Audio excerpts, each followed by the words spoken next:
তোমার শান্তি প্রিয় শান্ত ছেলে, তবু শত্রু এলে অস্ত্র হাতে ধরতে জানি। তোমার ভয় নেই মা, আমরা প্রতিবাদ করতে জানি। মা গো ভাবনা কেন, আমরা তোমার শান্তি প্রিয় শান্ত ছেলে, তবু শত্রু এলে অস্ত্র হাতে ধরতে জানি। তোমার ভয় নেই মা, আমরা প্রতিবাদ করতে জানি।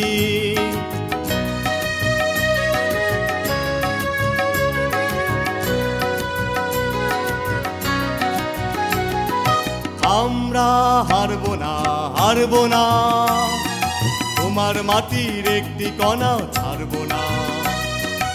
আমরা হারবো না, হারবো না, তোমার মাটির একটি কণাও ছাড়বো না। আমরা পাথর দিয়ে দুর্গ ঘাঁটি গড়তে জানি। তোমার ভয় নেই মা, আমরা প্রতিবাদ করতে জানি। 26শে মার্চ আমাদের স্বাধীনতা দিবস। আমরা এখানে সবাই আসছি। আমরা আজ স্মরণ করি আমাদের সেই 1971 সালের 25শে মার্চ কাল রাত্রিতে যে গণহত্যা যজ্ঞে পরিণত হয়েছিল, তারই প্রতিদান স্বরূপ আমরা আজ স্বাধীনতা পেয়েছি। আমরা স্মরণ করি আমাদের সেই অগণিত মুক্তিযোদ্ধাদের এবং তাদের শোকার্ত পরিবারদের। তাদের জন্য আমরা প্রার্থনা করব এবং আমাদের আগামী দিনগুলো যেন এই স্বাধীনতার চেতনাকে আমরা ধরে রাখতে পারি, সেই প্রত্যাশা করি। আজ মহান স্বাধীনতা দিবস। 1971 সালের এই দিনে বাঙালি জাতি পাকিস্তানি হানাদারদের অত্যাচারের বিরুদ্ধে রুখে দাঁড়িয়েছিল। 30 লক্ষ শহীদের রক্তের বিনিময়ে দেশে স্বাধীনতা অর্জন হয়েছে।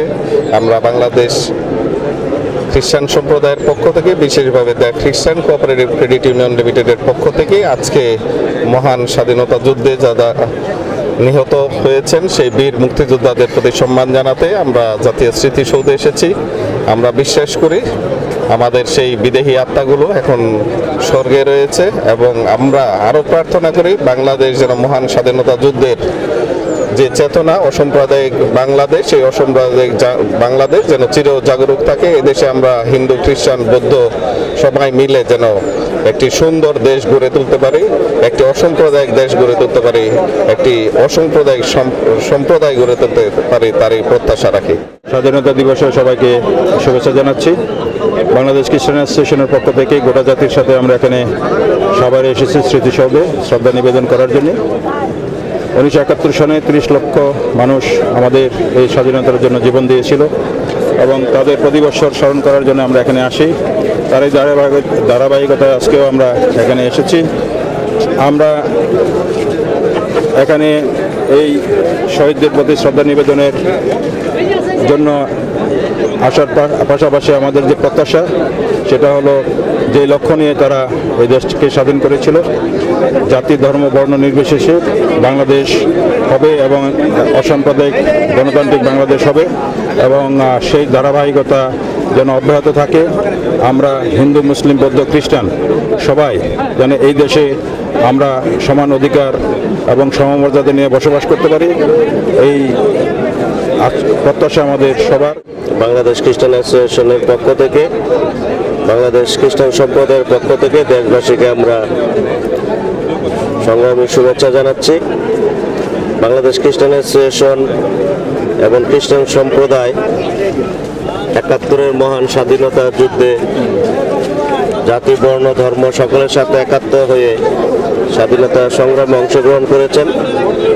আমরা আজকে সমস্ত শহীদদের, বিশেষ করে 30 লক্ষ শহীদ যারা আমাদের দেশের জন্য প্রাণ দিয়েছেন, তাদের আত্মার শান্তি কামনা করছি এবং এই বছর মহান সংসদে 25 তারিখে জাতীয় গণহত্যা দিবস হিসাবে ঘোষণা করা হয়েছে। গতকাল দেশবাসীর সাথে বাংলাদেশ খ্রিস্টান অ্যাসোসিয়েশন, খ্রিস্টান সম্প্রদায় জাতীয়ভাবে জাতীয় গণহত্যা দিবস পালন করেছে। আমরা বিশ্বাস করি আন্তর্জাতিক সম্প্রদায়ের পক্ষ থেকেও, বিশেষ করে জাতিসংঘ সহ অন্যান্য সংস্থার মাধ্যমে এটা যেন আন্তর্জাতিক গণহত্যা দিবসে ঘোষণা করা হয় 25শে মার্চকে। আমরা সেই দাবি করছি।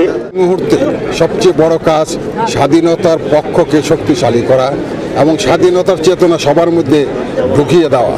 আমাদের ভবিষ্যৎ প্রজন্ম যারা কিছুই জানে না স্বাধীনতার ইতিহাস, তাদের ভিতরে সঠিক ইতিহাস আমরা যেন সরিয়ে দিতে পারি।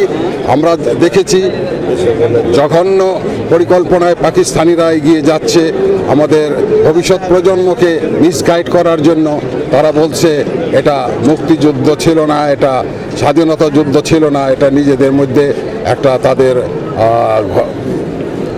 অন্তর্কলহ ছিল। এটা খুবই একটা জঘন্য চক্রান্ত, জঘন্য চিন্তাভাবনা। এই চিন্তাভাবনা যেন আমাদের ভবিষ্যৎ প্রজন্মকে না ছুঁতে পারে, আমাদের এই শপথ আজকে আমরা নেব।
আকুল হয়ে আমায় তুমি ডাকো।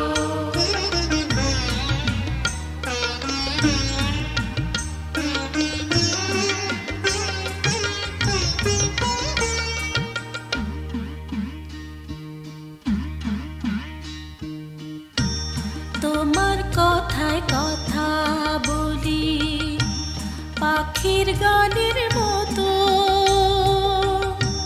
তোমার দেখায় বিশ্ব দেখি বর্ণ কত শত।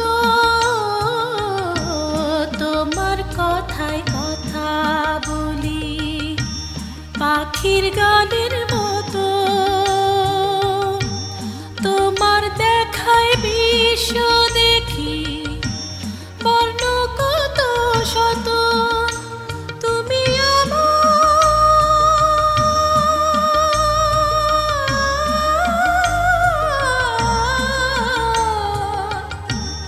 তুমি আমার খেলার পুতুল, তুমি আমার খেলার পুতুল, আমার পাশে থাকো মাগো, আমার পাশে থাকো মাগো, এমন করে আকুল হয়ে আমার